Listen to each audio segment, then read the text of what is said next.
Shaun? Huh? Yes, I'm Shaun. Shaun? Is that really you? Who are you? Shaun, it's me. I'm your dad. Father, what's going on? What's happening? Yes, it's me, your dad. I'm here, Shaun. What's going on? Father? Father! Shh, it'll be okay, Shaun. I'm here now. I don't know you. Go away. Father! Father, help me!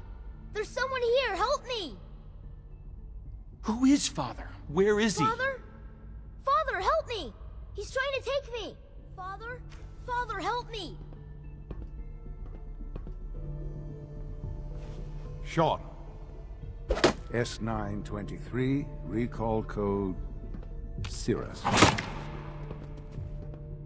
Fascinating, but disappointing. The child's responses were not at all what I anticipated. He's a prototype, you understand. We're only just now beginning to explore the effects of extreme emotional stimuli. Please try and keep an open mind. I recognize that you are emotional, and that your journey here has been fraught with challenges. Let's start anew. I am Father. Welcome to the Institute. Give me Shaun. The real Shaun. Right now! I know. I know. You've gone to such lengths to find him. I'll make this very simple. Where is my son? He's here, in the Institute. Closer than you think. But I need you to realize that this situation is far more complicated than you could have imagined. You have traveled very far, and suffered a great deal to find your son. Well, your tenacity and dedication have been It's good to finally meet you.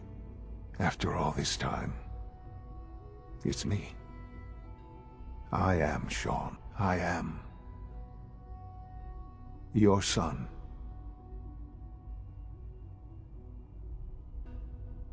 How is that even possible? I know this is a lot to take in.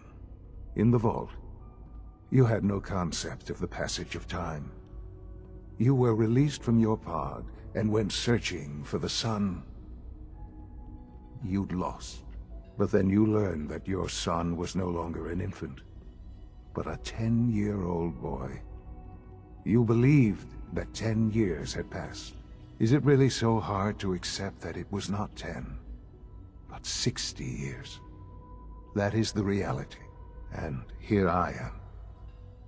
Raised by the Institute, and now its leader. They stole you. Kidnapped you. Wasn't right. Right, wrong, irrelevant. It was necessary. The Institute believed humanity's future depended on it. At that time, the year 2227, the Institute had made great strides in synth production. But it was never enough. Scientific curiosity and the goal of perfection drove them ever onward. What they wanted was the perfect machine. So they followed the best example thus far. The human being. Walking, talking, fully articulate, capable of anything.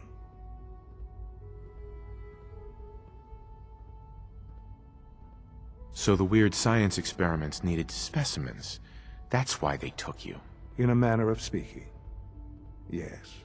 The Institute endeavored to create synthetic organics. The most logical starting point, of course, was human DNA. Plenty of that was available, of course. But it had all become corrupted. In this wasteland, radiation affected everyone.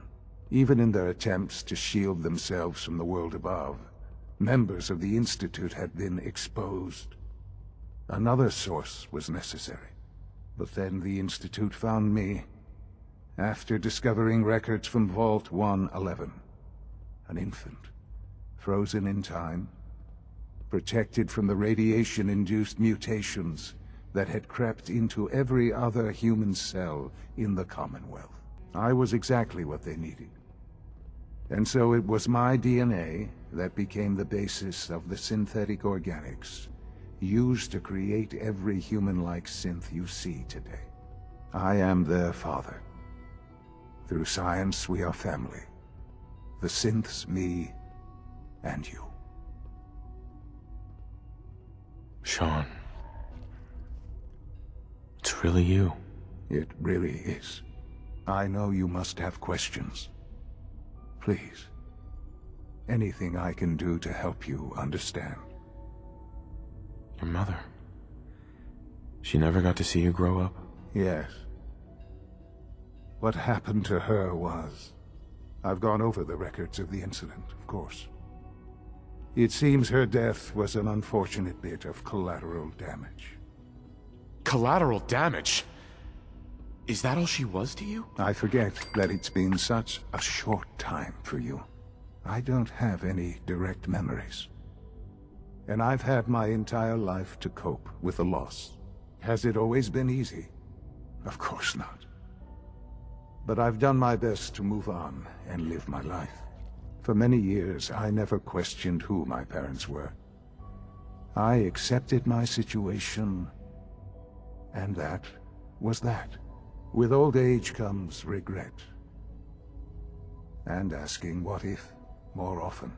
But what matters now is that you and I have a chance to begin again. What else can I say to ease your mind? Kellogg. He worked for you? Kellogg. He was an Institute asset long before I arrived here. It wasn't until I became director that I learned of all the things he'd done. What kind of man he was. You knew the man was a psychopath, but you used him anyway? Would you have preferred that I turned him loose on the Commonwealth? At least keeping him on a short leash kept the collateral damage to a minimum. The Institute took advantage of Kellogg's vicious nature. I will freely admit that. Institute technology prolonged his life, and his usefulness far beyond any normal human lifespan. He never failed the Institute, but his cruelty became more apparent with every completed objective. I won't lie. It's no coincidence your path crossed his. It seemed a fitting way to allow you, us, to have some amount of revenge. What else can I say to ease your mind? So you're in charge of the Institute? I am the acting director, yes.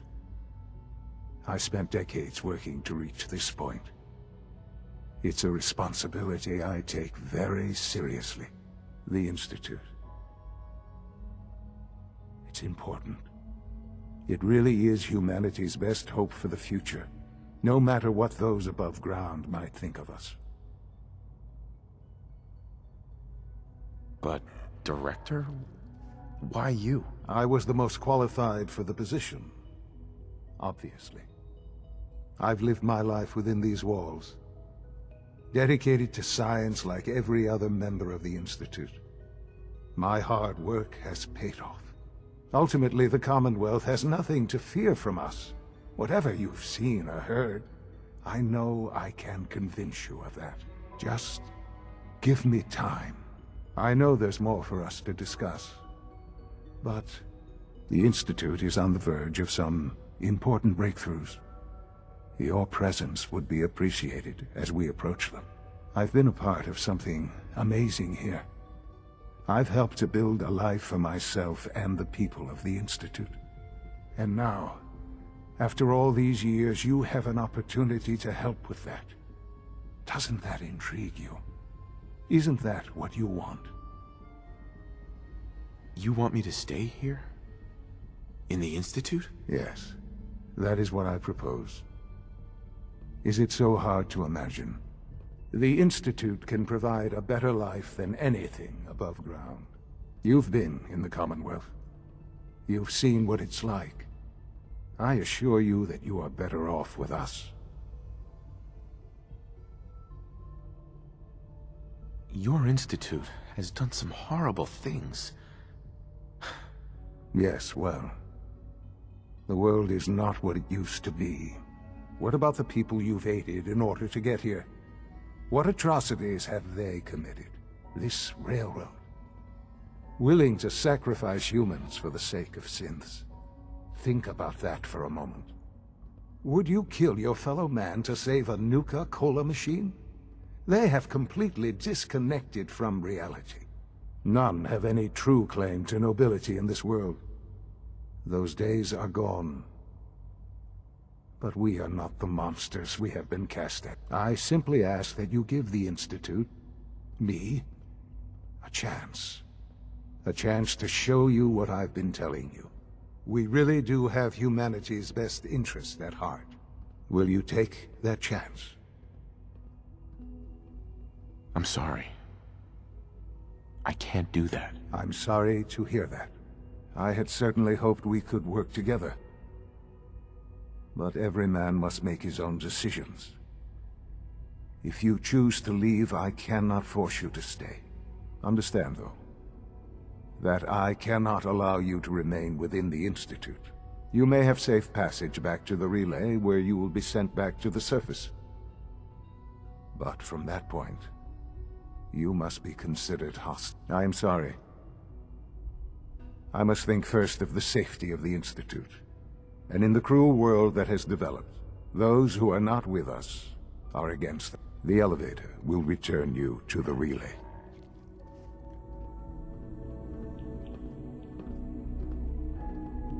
Shaun, can we talk about this? Have you reconsidered your decision? Shaun, isn't there some other option? Some other way we can work things out? You've seen the Commonwealth. You must have some idea of how this world works. You're either with us or you're not. I'm afraid it's that simple. I'm sorry. I'm not interested. That's a shame. I had hoped for so much more. You may see yourself out.